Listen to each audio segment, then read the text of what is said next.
soy estudiante de la Universidad Central del Ecuador, carrera de Derecho, del tercer semestre de la Cátedra de Derecho Penal 1, a cargo del doctor Mauricio Pacheco.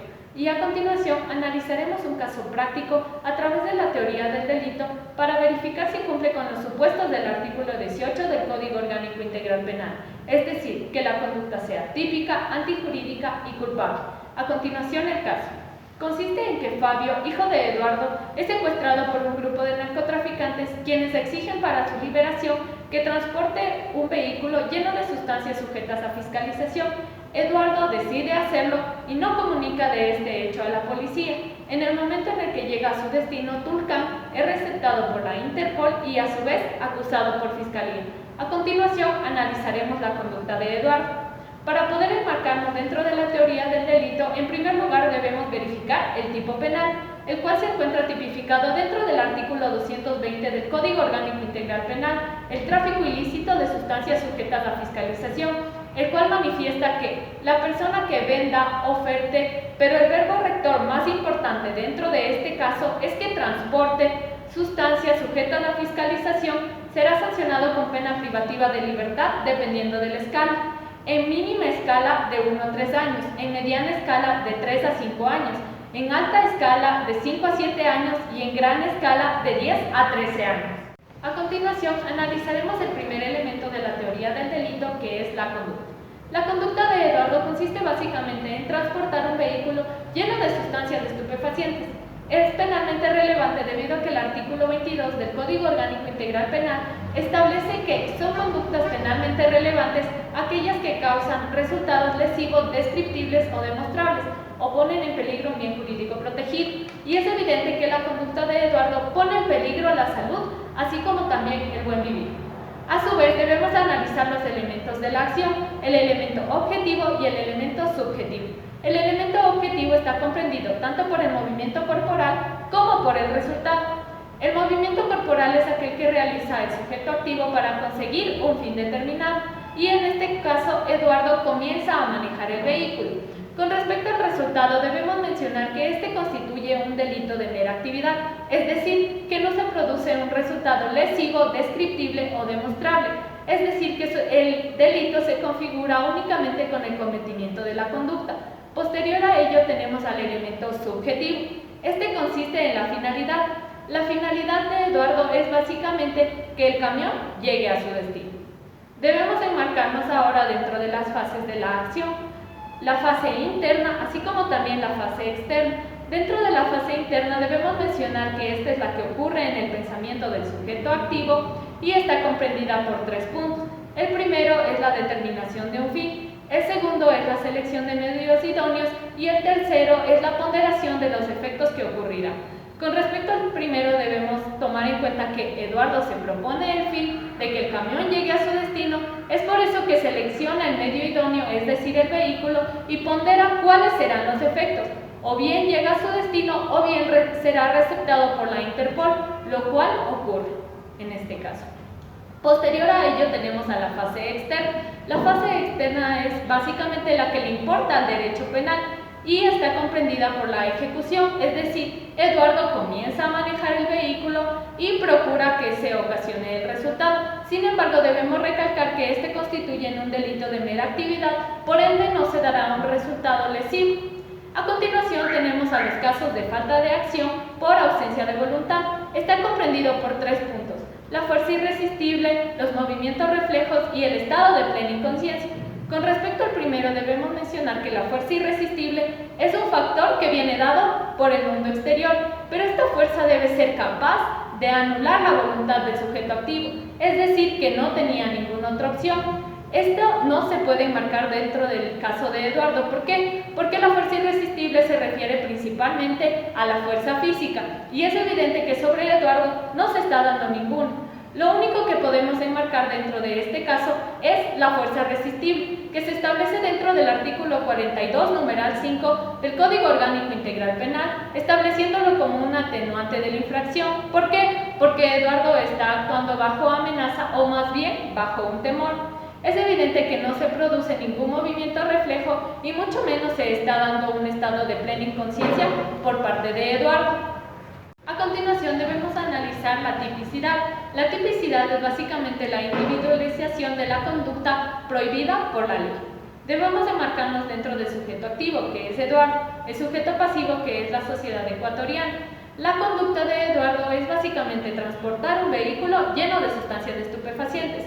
Y con respecto al resultado debemos mencionar que este constituye un delito de mera actividad, es decir, que no se produce un resultado lesivo, descriptible o demostrable.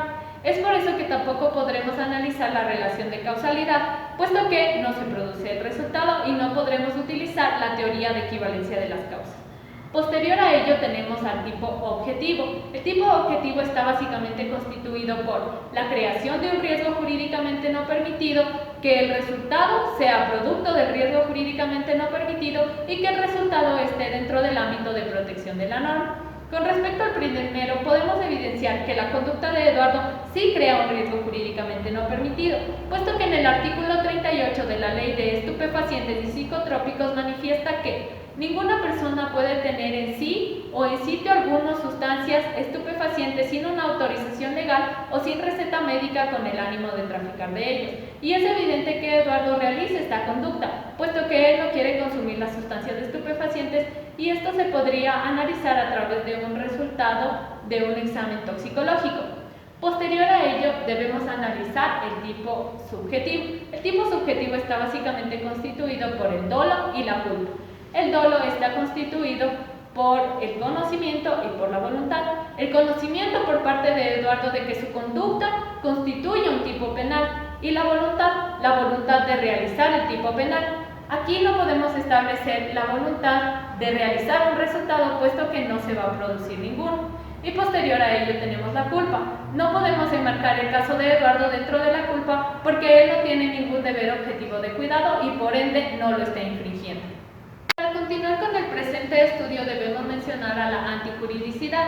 La antijuridicidad consiste en que la conducta ha sido contraria a derecho y que ha dañado un bien jurídico protegido. Debemos mencionar a la antijuridicidad material y a la formal. Con respecto a la material, se destaca que si la conducta no ha puesto en peligro o ha causado un daño lesivo, descriptible o demostrable, la conducta no es antijurídica.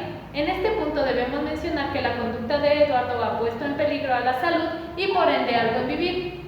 Un punto muy importante aquí es mencionar la sentencia número 717 CN de la Corte Constitucional, la cual manifiesta que el artículo 220 es concordante con el artículo 226 de la Constitución de la República. En esta sentencia se manifiesta que, no por el hecho de exceder las sustancias máximas establecidas en la tabla, se configura el delito de posesión o tráfico ilícito de sustancias estupefacientes, puesto que es tarea de los operadores de justicia, es decir, de los jueces, verificar que se tenía el ánimo de traficar con estas sustancias.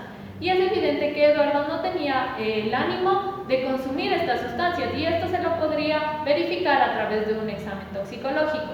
Posterior a ello tenemos a la antijuridicidad formal, que consiste en verificar si la ley penal ha dado ciertas autorizaciones para poder cometer el tipo penal y está constituido por 4 elementos: el cumplimiento de un deber legal, el cumplimiento de una orden legítima de autoridad competente, la legítima defensa y el estado de necesidad. Con respecto al primero debemos establecer que Eduardo no está cumpliendo ningún deber legal, puesto que no le está dando la ley la autorización para hacerlo. Posterior a ello tenemos el cumplimiento de una orden legítima de autoridad competente. No se configura dentro del caso. ¿Por qué? Porque el grupo de secuestradores no constituye una autoridad competente para Eduardo, es decir, no hay una relación jerárquica de subordinación y por ende también debemos establecer que la orden es ilegítima. Con respecto a la legítima defensa, no se configura dentro de este caso. ¿Por qué? Porque si bien el derecho protegido está en real y actual peligro, ya que su hijo ya ha sido secuestrado y se está violentando su derecho a la libertad, una de las características principales de la legítima defensa es que la conducta sea dirigida a la persona que está dañando el bien jurídico protegido, y Eduardo no está realizando ninguna de estas. Es decir, por el hecho de transportar un vehículo lleno de sustancias estupefacientes, no se está dando ningún daño al grupo de secuestradores. Es por esto que la legítima defensa no se configura dentro de este caso. Y por último tenemos al estado de necesidad. El estado de necesidad se podría enmarcar en este caso, pero para ello debemos analizar los requisitos. El primero es que el derecho esté en actual y real peligro, y sí se da, puesto que su hijo ya ha sido privado de libertad. También debemos verificar que el resultado que se provocó no sea mayor que el que se quiso evitar, y sí se da, puesto que en este caso ni siquiera se produce un resultado. Pero el tercer requisito es importante para establecer el por qué nos está dando un estado de necesidad, y es la necesidad del medio empleado. Es decir, que el sujeto activo no tuvo ninguna opción para actuar conforme a derecho. Y es evidente que Eduardo pudo actuar de otra forma. ¿Cómo? Simplemente pudo haber llamado a la policía y ellos, como un organismo especializado, procedían con las labores de búsqueda de su hijo. Es por esto que no se configura el estado de necesidad. El último elemento de la teoría del delito es la culpabilidad, que es el reproche que hace el Estado al sujeto activo debido al cometimiento de un injusto penal, es decir, que la conducta ya se verificó que fue típica y fue antijurídica. A continuación debemos verificar si Eduardo es imputable. Para verificar la imputabilidad es importante establecer si el sujeto activo es mayor de edad y no sufre de ningún trastorno mental, lo cual se configura dentro de este caso, puesto que Eduardo no es mayor de edad y no sufre de ningún trastorno mental. Posterior a ello debemos analizar el conocimiento de la antijuridicidad, que está comprendido por 3 puntos. En primero, que Eduardo sabe que su conducta constituye un tipo penal. En segundo lugar, Eduardo sabe que está dañando un bien jurídico protegido. En este caso vendría a ser la salud. Y por último tenemos a la exigibilidad de otra conducta.